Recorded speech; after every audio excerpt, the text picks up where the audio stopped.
All right, Neville 7-day proof, the ladder experiment, day 6. Today, you live normally. If anything unexpected comes about, if any unexpected request comes, if someone asks for help, if anything strange happens, do not resist it. It's going to be something completely outside your normal schedule.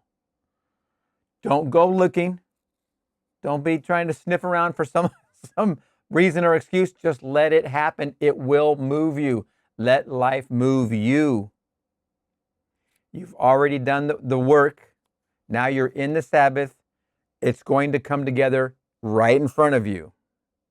Let life move you. Reality arranges itself naturally. This is the end of day 6. If you feel like it as you fall asleep, climb it a couple times.